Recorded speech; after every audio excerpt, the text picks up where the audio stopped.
Efektivi i policisë Angelo Kumaraku ka mbetur i plagosur me armë zjarri pas një atentati të ndodhur pak pas mesnate në zonën e Shkozës.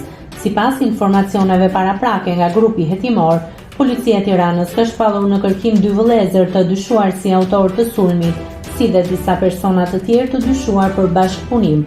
Nga hetimet rezulton se në vend ngjarje është qelluar me 2 armë zjarri, ndërsa janë sekuestruar 7 gëzhoja. Arma e shërbimit e efektivit Kumaraku është dërguar për ekspertim për të verifikuar nëse ai ka qelluar gjatë ngjarjes.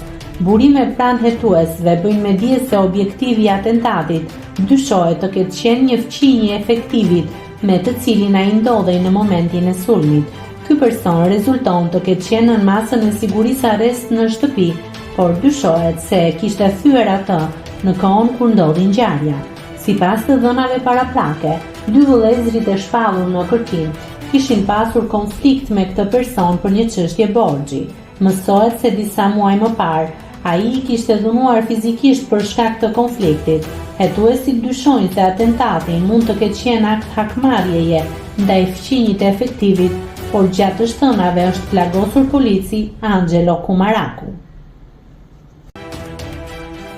Nëse klikoni mbi butonin subscribe, do t'ju shfaqen të gjitha publikimet tona. Ju ftoj t'i bëni subscribe kanalit, të pëlqeni videot dhe të lini komentin tuaj.